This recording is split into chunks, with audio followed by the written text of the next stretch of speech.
аз шӯъбаҳои милитсия рейд ташкил кардагиянд. хушбахтона рӯзи финали конкурса аниқ кардем барои проверка кардани патент ва барои проверка кардани депортатсияҳо. бахшида ба омади моҳи шарифи рамазон хушхабар аз ширкати дорувори шифофармо барои шумо. фитобочка ва ҳиҷома кардан барои шумо ройгон, яъне бепул. метавонед худро номнавис кунед.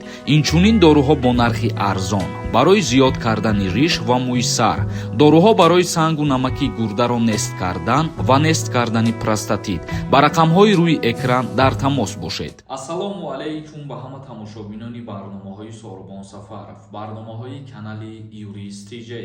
тамошобинони азиз, дар видео лайк бимонед ва то охирша тамошо кунед. чӣ хеле ки аз номи видео диден, аллакай медонед ки мо дар чӣ мавзӯъ суҳбат мекунем. ба ҳамаи шумо мехоҳам хотиррасон кунам ки айни ҳол дар тамоми шаҳрҳои Федератсияи Русия рейдҳои махсус барои муҳоҷирон ташкил кардагиянд. ба ҳамин хотир ҳар нафаре ки дар Федератсияи Русия қарор дорем ва кору фаъолият мекунем, бо эҳтиёт бошем. мисол мегирем, агар яке аз рейдҳои вазнин оиди нафароне ташкил шудагие ки таксӣ кору фаъолият мекунанд. проверка мекунанд ки праваи расистӣ доранд ё ин ки не, чунки дар Федератсияи Русия вақте ки таксӣ кор мекунӣ, ба праваи тоҷикӣ кор кардан иҷозат нест. ё бисёртар рейдҳо кардесиянд дар назди биноҳои истиқоматии шаҳрвандони хориҷӣ. мисол мегирем, агар яке аз шумоҳон дар фалон ҷо квартира доред дар Федератсияи Русия, дар назди ҳамон биноҳои истиқоматӣ аз шӯъбаҳои милитсия рейд ташкил кардагиянд. ҳар нафаре ки дар назди доми хичанд, дар назди ҷои истиқоматии хичанд гаштугузор мекунанд, аз ҳамон нафарҳо ҳуҷҷат талаб мекунанд, тафтиш мекунанд. мисол патент ё ки регистратсия. ба ҳамин хотир ба ҳамаи шумо гуфтанем ки ҳуҷҷат надошта бошед, ҳуҷҷат кунед ва қонуна риоя кунед дар ҳар куҷое ки қарор доред. тамошобинони азиз, акнун мегзарем ба қисми хондани комментарияҳо. ибд як камтарак маълумотҳои нав ки ба муҳоҷирон тааллуқ дошт пешниҳоди шумо гардонидум. акнун оиди конкурсе ки дар канали ма рафтесай камтарак гап мезанам, нагзаронда гӯш кунед. хушбахтона мо финали конкурса аниқ кардем. рӯзи 2 март ба вақти соати ҷумҳурии Тоҷикистон соати 21:00 дар канали Юрист TJ прямой эфир мешавад ва финала мо баргузор мекунем. ҳозирам билет ҳастай. нафароне ки мехоҳанд билет бихаранд, ба 1000 рубл 10 та билетон метиҳем, ба 2000 рубл 20 дона билетон метиҳем. се нафаре ки аз ҳамада бисёр билет мехаранд, дар прямой эфир бо тариқи автоматӣ 5000 сомонӣ падаркашон мекунем. номерои ватсапе ки дар рӯи экран ҳаст, дар ҳамин номерои ватсап картаи Сбербанкам свизат кардагиай. карта ба номи Мунис Хуршедович меброяд. сумтона партофта чектона дар ҳамин рақамҳои ватсап равон мекунед. ҳамагӣ 42 дона приз дора конкурс, шоҳҷоиза 1 та мошин мебошад. бахта бисанҷ ки финал аниқ шудагиай билет тамом мешавад. кулоб 03 нависонда: ассалому алайкум акай Сорбон, аллоҳ дар корот баракат диҳад. акама патент казан буд, наспоридум.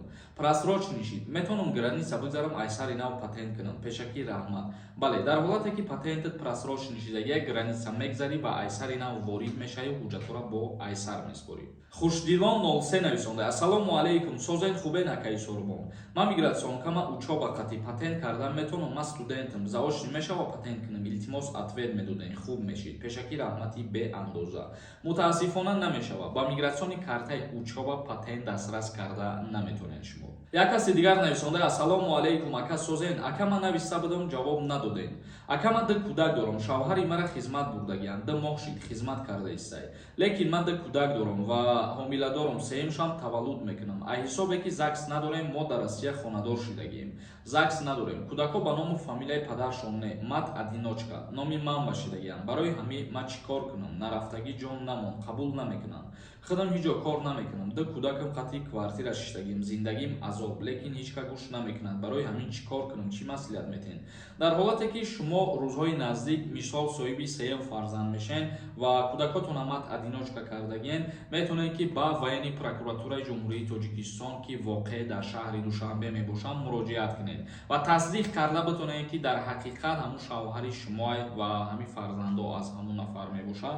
дар ин ҳолат дастгиритон мекунанд, аризаи шуморо қабул мекунанд. ба ҳамин хотир ҳеҷ вақт дар ҳолате ки дар якҷоягӣ зиндагӣ мекунед, фарзандои худтонам мат одиночка нагзаронед. ки баъд дар зиндагӣ ана ҳам хеле мушкилиҳо шиданаш мумкин аст.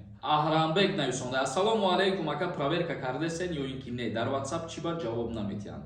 бале, мо услугаи нав ташкил кардагем барои проверка кардани патент ва барои проверка кардани депортатсияҳо. WhatsApp-е ки мо номероша мемонем, ина дар рӯи экран ҳастай, 24 соат кор мекунад. Любой вақт метавонед бинависен, ба шумо ҷавоб метиҳанд ва 100% проверка карда метиҳанд ҳуҷҷатҳои шуморо. Як каси дигар нависонда: ассалому алайкум, ака охирон бор кай амнистия карда буданд? Намедонӣ? ва ин амнистия ба фикри худат мекунанд ё не? Лично фикри худат ака. Охирон бор авфи муҳоҷирон 2 сол пеш идагӣ буд, яъне ки соли 2021 бо тариқи қабул кардани қонун дар Федератсияи Русия аз ҷониби президент авфи муҳоҷиро шид ва чандин ҳазор муҳоҷирора авф карданд ва бояд дар ҳамин солҳои наздикам, махсус бояд дар ҳамин солам авф шавад. Ҷумъахон нависондаи: барои проверкаи регистратсия неста ягон номер. Мутаассифона ҳози услугаи мо регистратсияра проверка карда наметавонад. Агар ки имкон шид, баъдан мо эълон мекунем. Як каси дигар нависонда: ассалому алайкум, акаҷон, илтимос як ҷавоб диҳед. Мо метавонем ки дар душанбе барои видножительство гирифтан документ спорем. Аз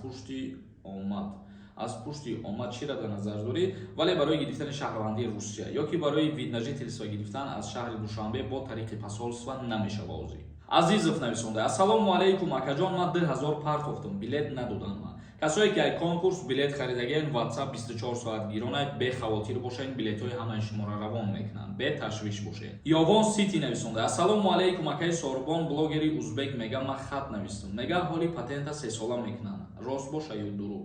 Ман намедонам, бародари азиз, оиди блогерои дигар миллат рости гап тамошо намекунам ки чӣ меган, чӣ намеган, вале чизе ки ба муҳоҷирон дахл дора, агар қарор тасдиқ шава ва ба имзо қонун бираса, ман худам пешниҳод мекунам ҳатман. Сафар нависонда: салом, ака, таваллуди 95 ба хизмат мебарам, 28 медурояд. Нафароне ки 28 сола шидагиян ё ки 28 медуроян, аз даъваткунӣ ба хизмат озод ҳастед. Як каси дигар нависонда: ҳамин заное ки ариза метиҳанд дар суд, ай шавҳар ношукрӣ мекунанд, ҷудо мешаванд. хоҳиши ман ҳамин ки увода алимент наспоранд, баъд талоқ кам мешавад. акнун ин хоҳиши шумо ҳаст ё ин ки не, бародари азиз?